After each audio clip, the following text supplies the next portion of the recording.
Hello and welcome back to another episode of Faye Answer Questions. This is the podcast where the Faye family tries to answer questions about life. But first off, Mom, Dad, how are you guys doing today? I haven't talked to you in a while. How's it going? It's going. We were unthawed from the Arctic blast. Oh, yeah. We've had, high 60s or mid 60s this week. So all the snow's melted. So we're thawed out. Spring birds are out in full force. So we're good to go. It's crazy. I was talking to Kiefer last night, and he's down in Texas. And I was like, oh, how's the weather there? And he was like, oh, yeah, it was like 70-something. Yeah. I was like, didn't you just have like the frozen hellscape apocalypse? He's like, yeah. Yep. Yeah, the fish tanks thawed. We lost 14 fish. Oh, no. 15 fish, 15. Did we lose Jaws? Oh, yeah, he's gone. He's gone. He was huge, by the way. God, Yeah. dang, it was big. Oh, yeah, dear listeners, little like goldfish, but little is not the word you would use for this guy. He was huge. Yeah, he was a good 2 pounds. Yeah. Fat boy. But Mom, Dad, what's the question this week that we're trying to answer? This week it is, what does a 50-year-old looking back think about how you should set up your finances? The important stuff. Yeah, which is actually a good question. So, of course, obviously, by the title, said human is approaching the 50 mark. 36, not a day older. Not a day older than 36. 32 and holding. So, looking back, as we sort of sitting here now and looking back on it, probably wish we could have known what we know now when we were 20. And hence the reason that I keep sending out YouTube videos to you guys on our family chat. And, we talk about finances and investing and that kind of stuff now, because I'm trying to get you guys in your 20s on the right track. Oh, sure. They've been super helpful, those videos, and I've signed up to a newsletter from some investing guy from one of the videos that you sent out. I forget his name right now. I think he does a good job. Yeah, he does, and it makes a lot of sense. Makes a lot of sense, yeah. I think looking back on it, for us anyway, one of the big things for us early on was we were married very young and we had kids straight away. Well, yeah, I was also going to put in there that the first kid that you had to be in the neonatal ICU. NICU for 10 days. Yeah, because he was premature. Little jaundiced kid. But so obviously having children is an expensive endeavor in this country. And they just keep costing you money. Yes. So, they say, I think the latest figure I had is to raise a child from birth to 18 years is about $500,000. Yeah. But, That's support doesn't end at 18. No. No, but so we were in our 20s, married with 3 kids. So, from birth to 18, we spent, if we use that figure, $1.5 million raising 3 kids. Yeah, that's insane to think about that much money moving through somebody's hands at that time. Right, and that is just like life stuff. That's, clothing, food, medical, entertainment. Yeah. I mean, that's not the big issues of college, cars, and all the rest of that stuff. Yeah, no, for sure. But anyway, the long and the short of it is, I think a lot of people don't realize how much money actually passes through their hands in their lifetime. And they probably don't pay any attention to that until such time, where they're starting to get to our age and they're looking to retirement and they're like, holy hell. Oh, crap. Yeah. Got, next moment. Which is one of the crazy things is I've got two people I work with here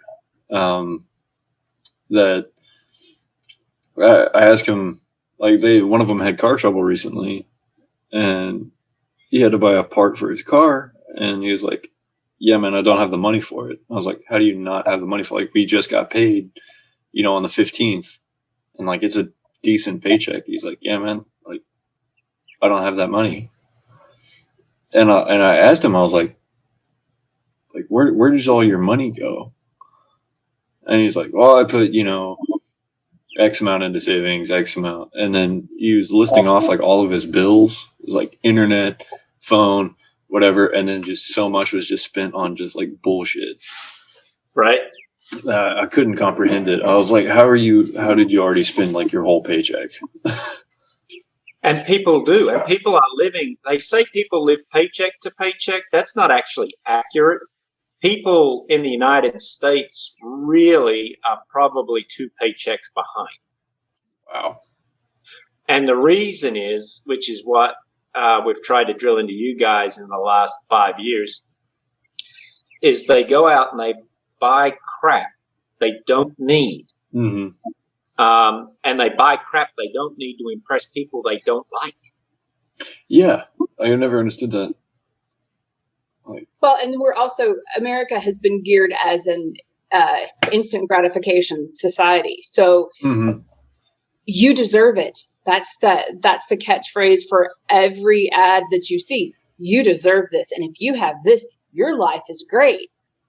But, and it's also true the saying that most Americans are one catastrophe away from bankruptcy. Yeah. So catastrophe could mean a car part goes out and you cannot afford to buy a battery for your car. Like we're talking $150, $200. That's the fine line that most people are at.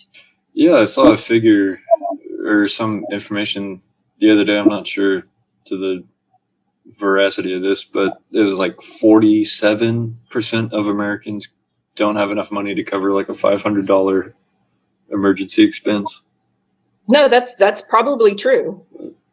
Yeah, it's interesting because recently both your brother and your sister had their own incidents where they, called home and said, "Yo, yeah, need some help." Yeah, and speaking of benefits, that's the funny thing growing up is like, because like I never like had bills or anything, but like I'd have a job or something, and I just had this cash sitting in like savings, and so like they would hit me up because they didn't want to talk to you guys, and they'd be like, "You were a loan shark." Yeah, well they text me and be like, "Hey man, can you loan me like a couple $100? Like I'll pay you back for it. Like I don't want to ask mom and dad again." Right. So, but most people can't do that. Yeah. Most people are unable, or would be unable to do what we just did, and that's because they haven't set anything up. I was reading something the other day, and we've always told you guys, have a savings, pay yourself first, have that in there. This lady was saying, yeah, my mom taught me that. She said, have your savings, pay yourself first. That's your savings account. Then you need to have oh shit, this is big stuff. Yeah. Fund. And that is for major emergencies. Like you've had a roof issue, your car needs new tires that unexpectedly, or you were in a car accident, like big life stuff. Right. And this woman was probably in her 30s, and she had done that since she started working when she was in high school. And she had something come up, and she said, yes, it was stressful. And then I remembered I have the big shit fund. Mm-hmm. And the money was there. I was able to get the money out. I was able to do what I needed to do and keep on moving. I didn't have to touch my savings. I didn't have to, rack up a credit card or whatever. I had it there. So, people need to realize that there is a point of delayed gratification is very important. Right. Because by paying yourself first through your savings, having an oh shit account, making sure you have stuff set up that you can take care of yourself when something happens and to provide for your future so you don't have to work until you're 70 or 80 or die. I mean, right. there's no point in that. That's not what life is for. No. And getting back to, I guess, your financial journey, both of you guys. So you're mid to late 20s. You have 3 kids. What do you have at that point? Like, what does your savings or investment look like? Everything that we've done in terms of saving and investing has happened within the last 5 years.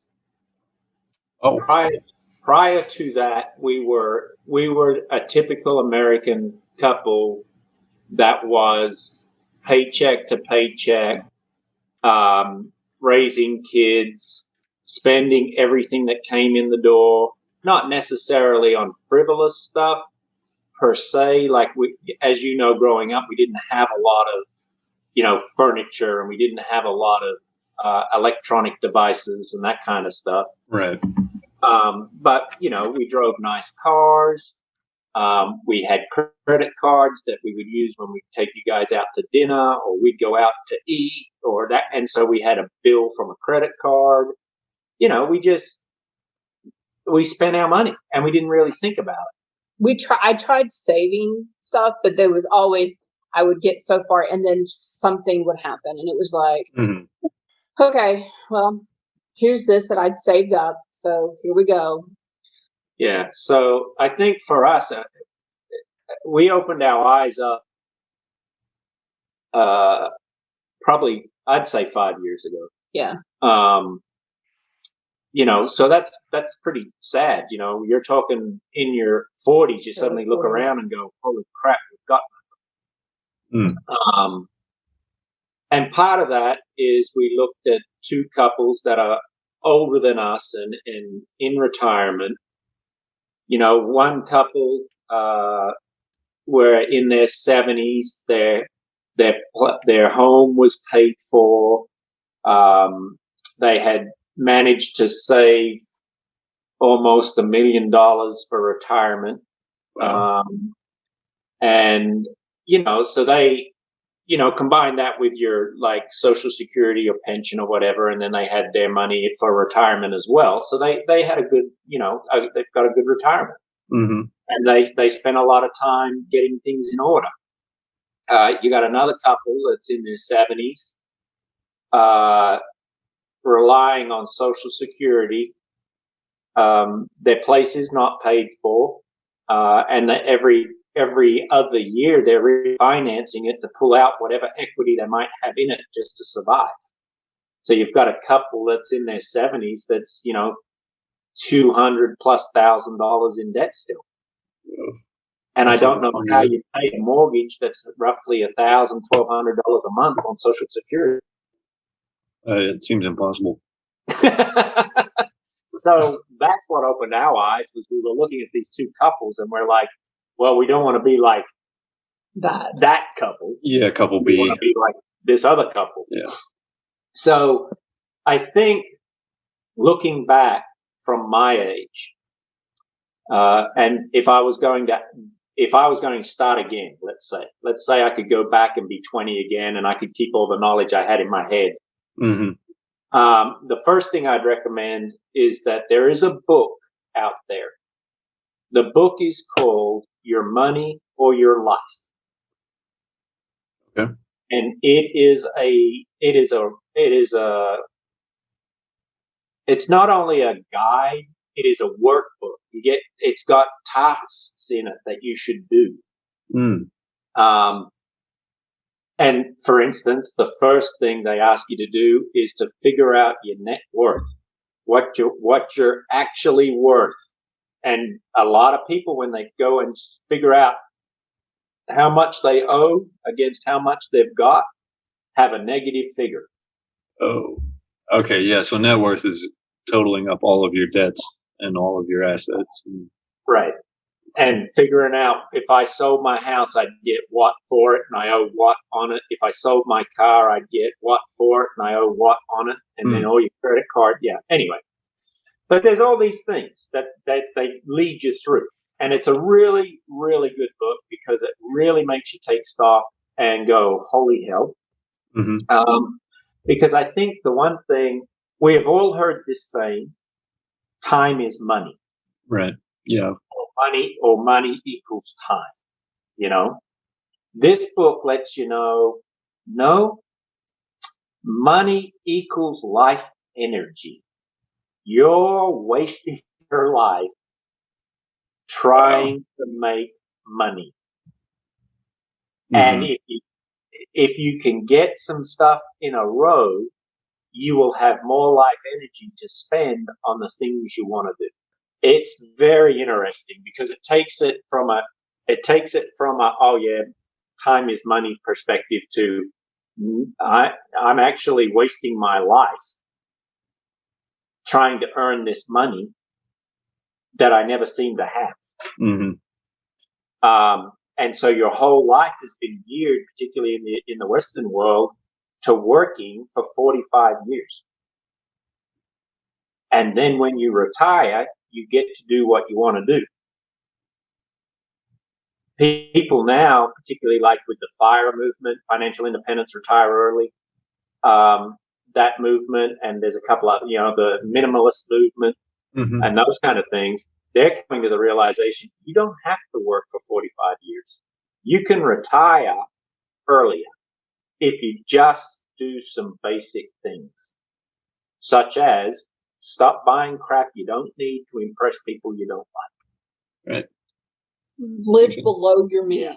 That's one that people always hear, oh, they live beyond their means. No, you need to live below your means, which means every time you get a raise, you don't increase your lifestyle. If you are doing just fine and able to save on what you're making now and you get a raise, then your savings and investments then increase.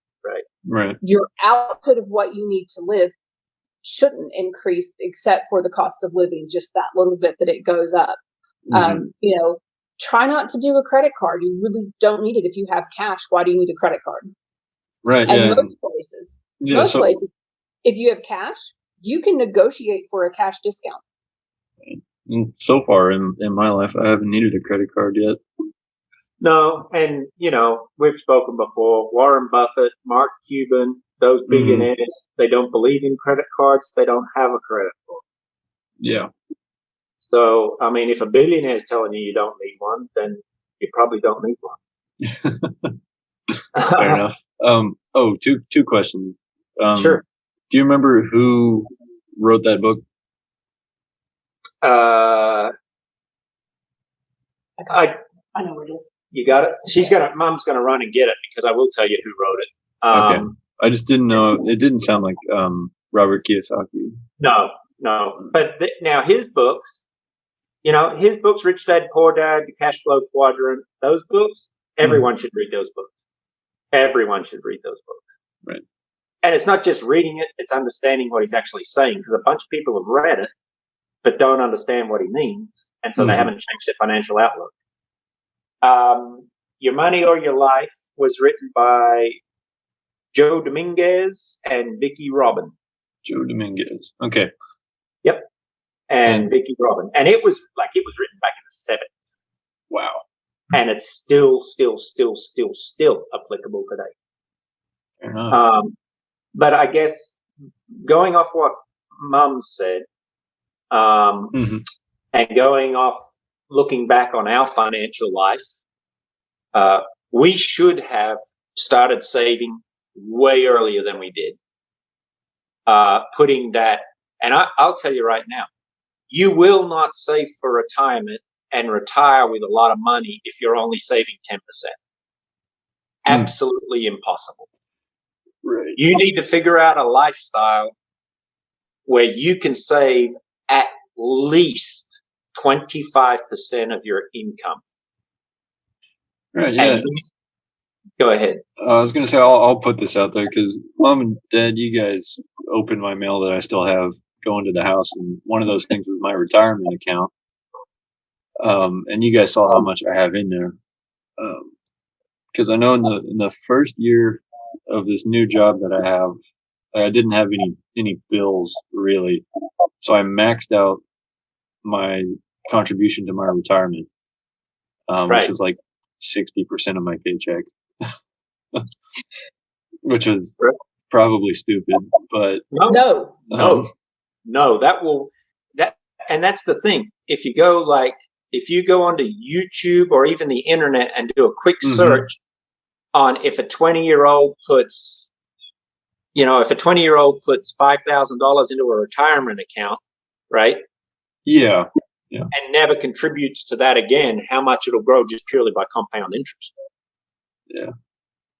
So that was not stupid at all. No. That was very savvy, very smart. And then in the second year I've been in, I reduced that amount a little bit because I had some bills that I had to pay for, which honestly I probably could ramp it back up to maxed out. But I've got 40% of my paycheck. That's still great. Going into retirement. Awesome. Yeah, that's way more than anyone else is doing. Yeah. And I think the thing too, like retirement where I work, my employer, which this is unheard of in the US pretty much, my employer matches 10%. My employer matches 10% for 401k. I think mine only does like 5%. Well, that's that's still good. Most employers don't match. And if they do match, a lot of them will only go to about 3%.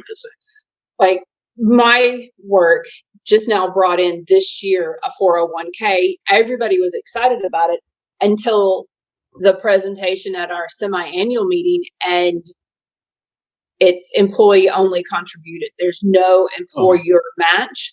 And I was like, why am I going to do that?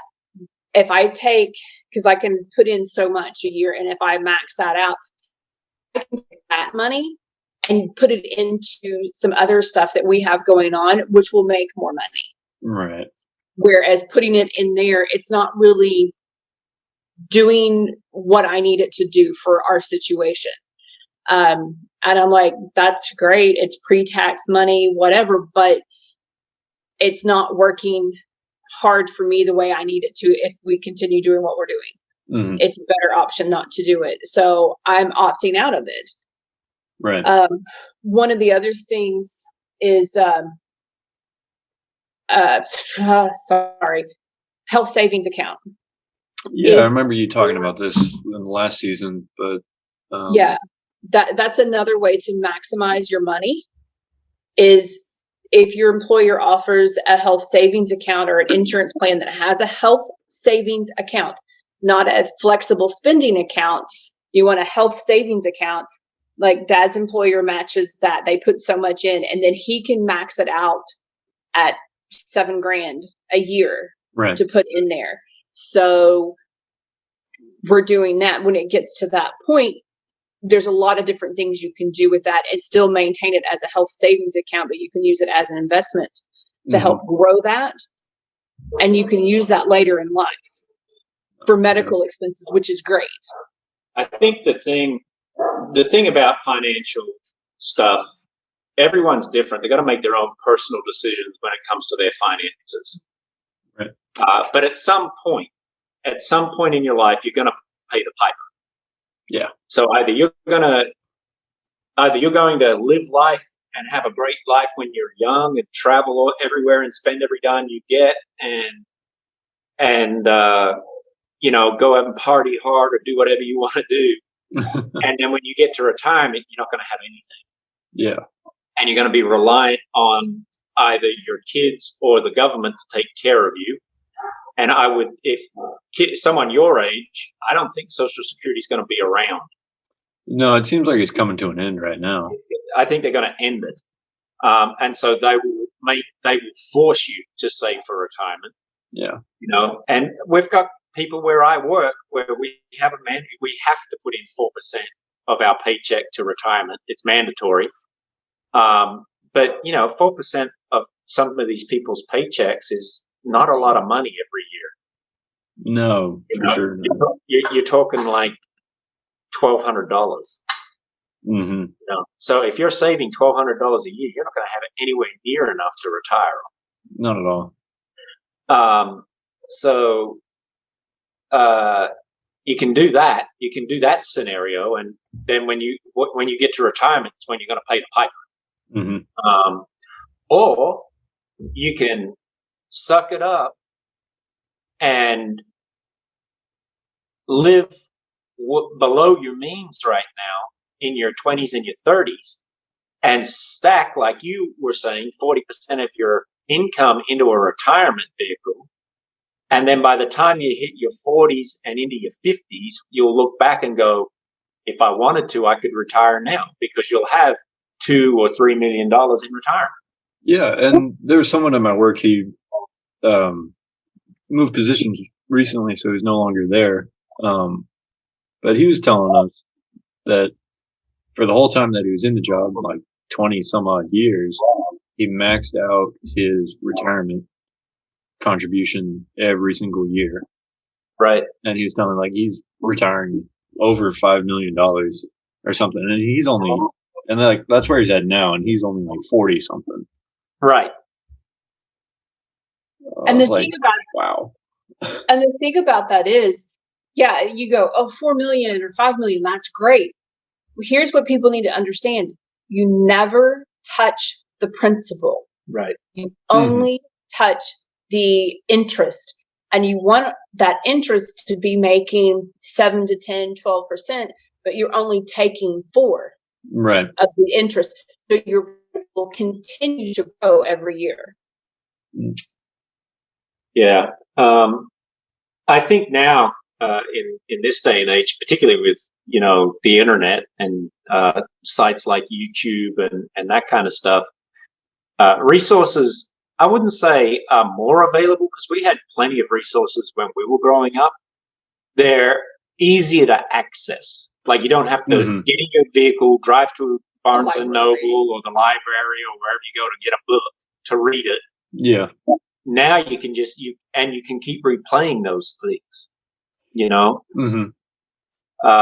So I think, you know, looking back on our life, I wish we'd started saving way earlier than we did. I wish we'd start taking that savings and putting it in investments way earlier than we did.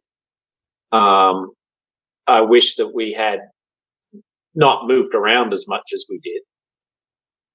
Because we would have saved a lot. We would have changed our picture a whole bunch. Right.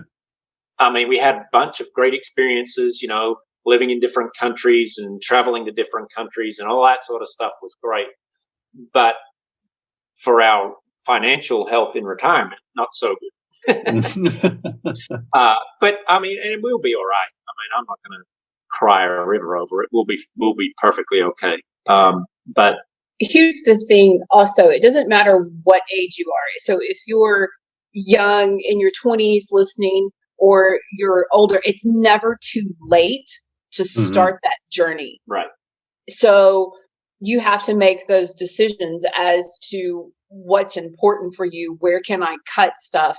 I mean, like, even just this weekend, we were talking about stuff, and this is going to sound really funny, but Dad needed a new pair of shoes, and I've been on him for a couple of weeks. We need to get you some new shoes. You can't keep wearing those. They're horrible. And so we went and got him a pair of shoes, and we need to get another pair. But it was like, we're looking at the prices, and it's like, I'm not paying that. I'm not paying that. Nope, like those, but not paying that. Oh, here, this is a good pair. Oh, yeah, this is comfortable. I'm like, are you sure? Is it just the price that's good? So I don't see spending $150 on a pair of tennis shoes. No, I don't understand that at all. I don't. 35 I don't works care well. who goddamn name is on it. It's not worth $150. Yeah, like the only time I would spend 150 plus is if like I'm buying like a really good pair of running shoes. And it's like if I'm running a lot and like training for Right. like a half marathon or marathon. Right. Like, that's the only time I could justify that. Yeah. I just don't. I can't do it. So I'm a cheap. But I go to Shoe Carnival, and I don't get paid by Shoe Carnival, just so you know. Hashtag not sponsored. There, we are not sponsored. But I go there, and I buy a $35 pair of Pumas. You know, so because I'm cheap, but we're not cheap. We're frugal. We're frugal. You know, I'm not going to spend big money on shoes. And it comes. So what? I'm 2 seasons out of date in style. That really doesn't. Yeah, it doesn't faze me one bit. No, I just don't care. And that's the thing, when you look at stuff, you have to decide when you're spending that money, do I need it now, or would it better serve me in retirement? Or would it better serve me paying off my bills so I can invest in retirement later on? You have to, each person has to sit down and really take stock of what they have. And it's not fun. It's that hard look and going, oh God, I have really wasted a lot of time and money. But if you get past that and go, okay, how can I change my behavior and my thought process and my relationship to money? How do I change that to benefit me now and in the future? Once you do that, then it's like, oh, okay, aha moment. I can do this. This is not a problem. I mean, everybody uses Starbucks as a, let's not, cut your Starbucks out or whatever, which everybody has their own little splurge that. You millennials and your avocado toast and your. Hey, don't knock avocado toast. It's really good. Our big splurge for us is on the weekends when we go to, can we say the name? Yeah. We go to Einstein Bagels, and we pick up our bucket of used coffee grounds that we use in our compost and stuff, and we get a coffee, a refill from bring our own mugs, get a refill, and I have to have my coconut milk in there. Of course. And we get a bagel. Yeah. Or maybe 2, depending on, what it is. That's like our big splurge. Right. That we do.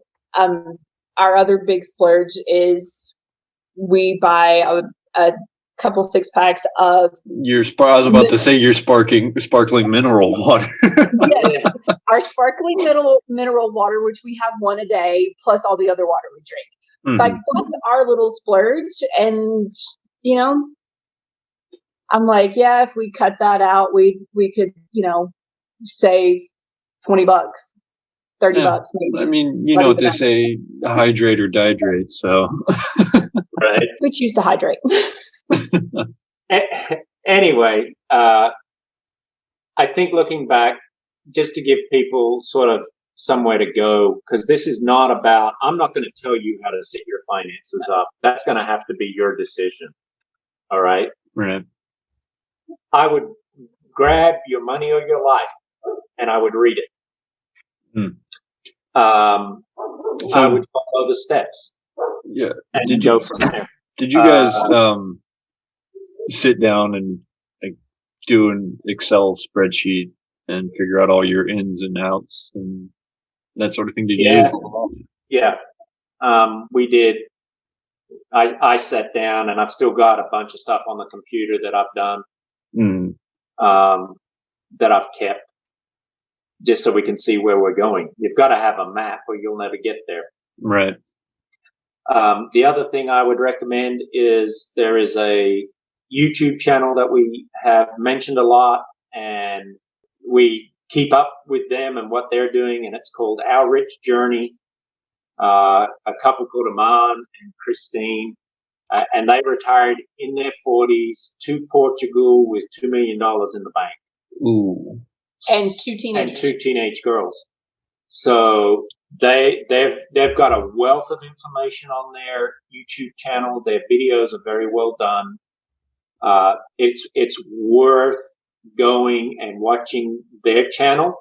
They're part of the FIRE movement, and they will show you that side of things, and that may or may not work for you. But they've got information there about how to set up different accounts, how to do different stuff so that you can get ahead. Mm. And then, of course, I've sent you guys on our family chat Neil McCoy Ward, who's very good. And the last one I sent, which is, I think, the one you subscribed to his newsletter, The Best of Us Investors. Yes, that's the one I signed up for the newsletter for. He's really good. But Mark Tilbury is on YouTube is another good guy. I really like his videos.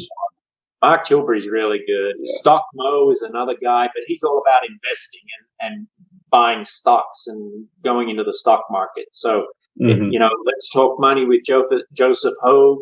He's another one that's stock market driven. So, there's Mr. Money Mustache. He's got his own website and blog out there that, he retired at 35.